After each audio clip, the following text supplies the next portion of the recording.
I'm a pretty boy living on the west side, living so loud you could never hear me cry.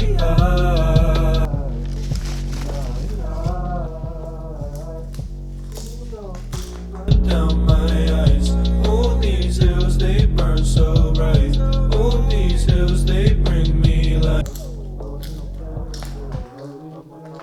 I'm a pretty boy living on the west side, popping blue pills and sipping on fire.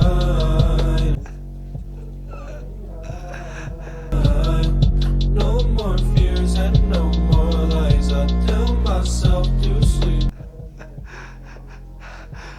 I miss you. Officer, you may accuse me of any crime you want, but before you lock me up and throw me in the paddy wagon, I've got one question for you. Have you seen Chef? It's a movie starring John Favreau.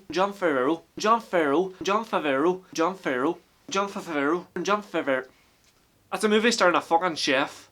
And after losing his job at a popular restaurant, he attempts to start fresh by setting up his own food truck. And in the process, lots of family goodness happens.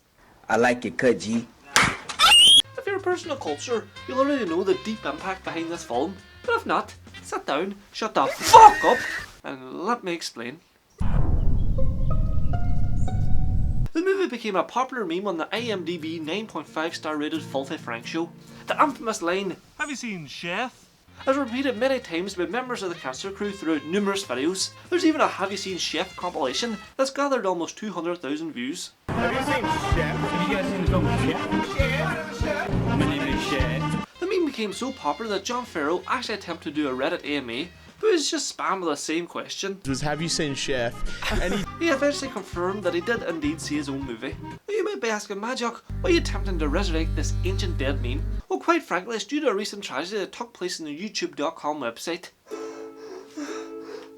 These motherfuckers deleted the Filthyfrank cake trilogy. Vomit cake, hair cake and human cake have all been sent to the YouTube shadow realm.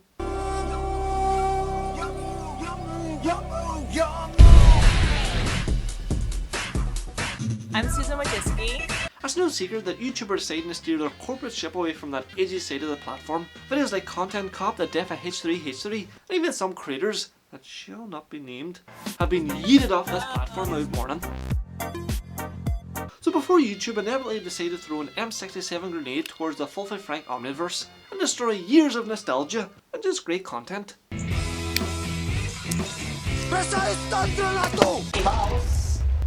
Filthyfrank is arguably the South Park of the internet, so I thought what's a better way to pay tribute to one of Hollywood's finest TV shows and sit down and review the movie behind the legendary Filthyfrank meme. Have you seen Chef? Fucking gay. The movie Chef starts off with a good old classic MW2 phase kill cam montage, but instead of snipers, it's John Favreau 360 and a sirloin steak. But that's okay, because you really need anyone else. What the fuck is that, a dead body? I was expecting Chef to be a mob mafia Sopranos type movie.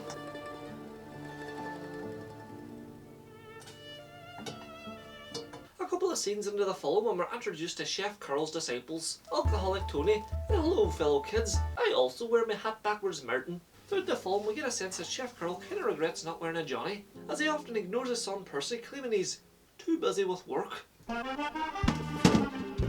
I'm there, get the fuck.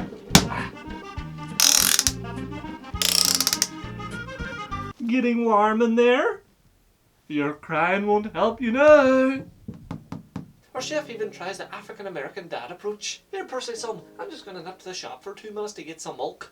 Don't you worry now, I'll be straight back. Ooh, I fucked the girl's titties, ooh, I fucked the girl's titties, ooh, I fucked the girl's titties, ooh, I fucked the girl's titties, ooh, I fucked the girl's titties, ooh, I fucked the girl's. 8 minutes into the movie Chef and we have our first conflict. There's a top critic in town and the current owner of the restaurant, Rain Man, wants Chef Carl to cook up the restaurant classic, a chicken and mushroom pot noodle.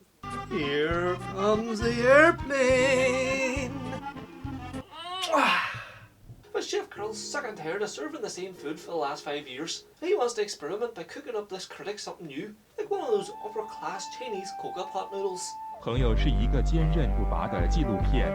But of course, Rayman gets his own way, and Chef Carl's persuaded to resort back to the classics.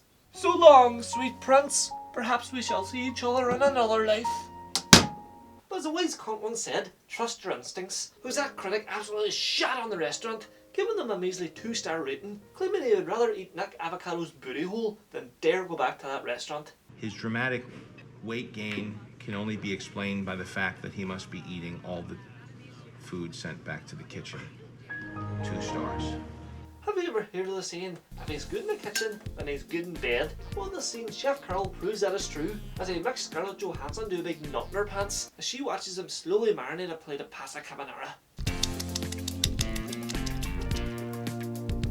This is what good pussy sounds like. Shortly after this, we encounter my first problem in this movie. You're telling me that Chef Carl's wife is sexy Sophia Viagra, and his fucking side chick Scarlett Johansson? Nah, I don't believe that. Go home, man. Go home. You've Check been it here out. all night. Go home. Get Come some here. sleep. Come here. Fuck Twitter. Come on, get out of here. Fuck Twitter? What are you talking about, fuck Twitter? I mean, you know, fuck them. That's what I mean. I mean, who reads that shit anyhow? I'm not on Twitter, I know what you're talking about. And at this moment, the Chef Carl finds out that the BTS stands have got hashtag cancel chef trending worldwide. K-pop Twitter idiots, you stand, you dumb fucks, you Jim and Jungkook retards, you fucking sarang hate that bull. Boomer Chef Carl then finally decides to join civilization by creating his first ever Twitter account, @ChefBigPenis. And within minutes of joining the Twitter world, he's really getting fucking roasted. Just, can you read it to me, please? I would rather have you sit on my face after a brisk walk on a warm day than suffer through that fucking lava cake again. My nigga, you just got roasted. So I hear bad language all the time. Where? Online, What kind of website could a 10-year-old get on that has bad language? YouTube. YouTube has bad language?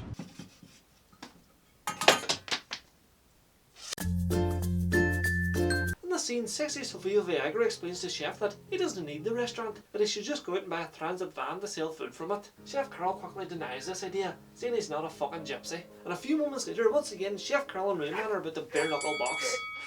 Chef Carl has invited that incel critic back to the restaurant for another review, and this time he's got his red panties on, ready to impress. But Rayman couldn't give a flying fuck, and he wants the same food cooked again. You want me to cook the same food? The same The same food that he ripped apart? The same guy who's coming tonight? Chef Carl has had enough, and eventually walks out because no one would agree to let him sell his $1 million idea. A fart sandwich. Ah yeah, it looks about ready. I think we need to add the secret ingredient.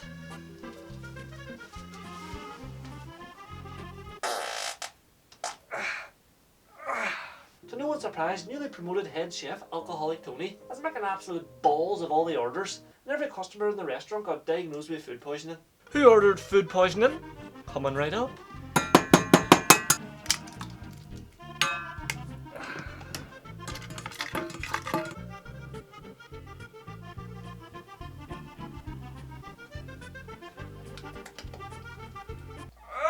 Chef Carl then hears a rumour that the kid that's been calling his mum a hoe in Xbox Live's in town, so he races over to confront him at Rayman's restaurant, and here, Chef Carl has his first ever Karen meltdown. And what do? You just write shit to make, you just make shit up. My shit was molten. It's fucking molten, asshole. Chef Carl's meltdown goes viral, reaching the top of r/videos on Reddit, and because of this, we get blessed with one of the most iconic scenes in film. I'm everywhere. Okay, I'm like a meme. You know what a meme is? I'm a meme. I'm a fucking meme. Name! Yes! He said the word name! Now this scene's iconic, not only because big boy Chef Carl says the internet word, but also because it's the last scene we see of Scarlett Johansson. Legit, this bitch is just yeeted off the film, never to be seen again. It's been a long day without you, my friend. As Chef Carl's now unemployed and got all the fucking free time in the world, he decides to take a road trip to Miami to vlog the riots. Barrel-faced. With his unwanted son and big titty anime goth girlfriend. Here in Miami, we're introduced to a new character, Mongolian throat singer Grandad.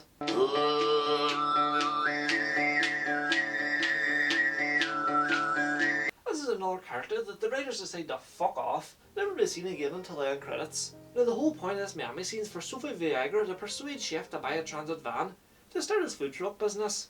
Mission successful, Chef agrees to finally embrace his inner Joe Joyce. Maybe I'll talk to Marvin. Let me hear him out. See what he's got in mind for the food truck. After Miami, Chef Carl agrees to meet the slumlord of all transit vans, Iron Man, who has a weird fetish about making sure people wear bags over their shoes. And after Iron Man confesses to Chef Carl that he fucked his ex-wife, I was with her, then you were with her, and then maybe I fucked her after. I don't even know what happened with us. he also agrees to sell him a used transit van so he can finally start his business. At this local food truck, we only sell the finest meat. Isn't that right, you eat cunt? Chef Carl then commits child labour as unwanted son Percy is forced to help clean out the new transit van.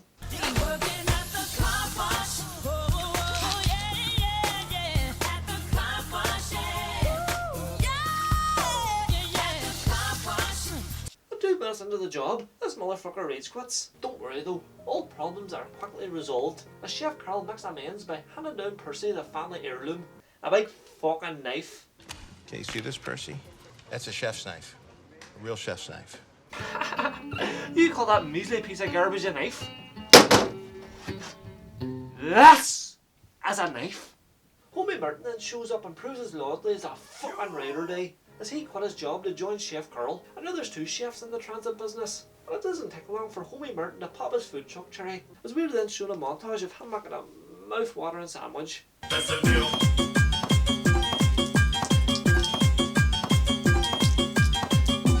However, it doesn't take long for the first conflict to occur in the transit van, as Chef Carl's not happy with unwanted son Percy, as he wants to serve the slightly burnt sandwich. I gotta say about Percy in this one, I see nothing wrong with the sandwich. It looks tasty. I for one would happily fuck the shit out of that sandwich. Teenager Martin then hooks the business up, as his uncle used to work on Pimp My Ride, and the shitty transit van has now been upgraded to level 100 boss. El Nief.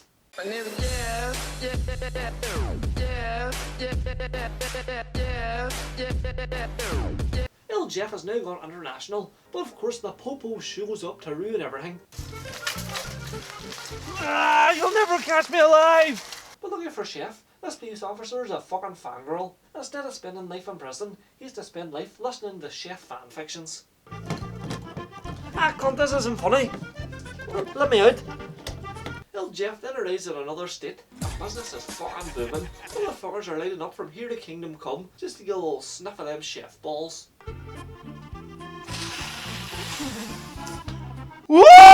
As the road trip comes to an end, we're showed the true power of the transit van. As they're out touring the country, unwanted son Percy and Chef Carl actually start to bond, and this helps heal the rocky father and son relationship. Percy goes as far as saying he would like to work on the food truck after school and on weekends, but Chef Carl has to remind him that he's a annoying old cunt and to hop off his dick before he slaps him. Tap out, and it'll all be over. Tap out, tap, little bitch. Tap out. When Percy's being dropped back off at his mother's, he tells Chef Carl to check out the mixtape he made, showcasing the best Il Jeff World Tour moments. And upon arriving home, Chef Carl decides to watch this mixtape, and here he sees that he's finally making real memories with his son.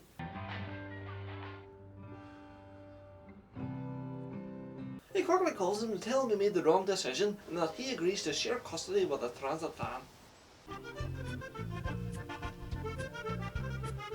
Son, let's go watch the movie Chef together. Mission successful. The whole Chef family is now working in a transit van, making family memories while also making bomb-ass sandwiches. And that's what I call the American dream, baby! But oh no, guess who's back ready to spoil the party? Yep, that fucking incel critic from the start of the film. And he even has the audacity to try and order a sandwich.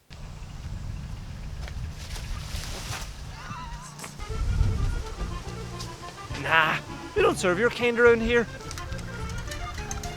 Suck at my spatula, you cunt. Now before Chef Carl slats his throat, makes a stew out of him, incel critic calms him down and says he just wants to have a quick word with him around the back. He explains that the tweets were all just banter and he wanted clout.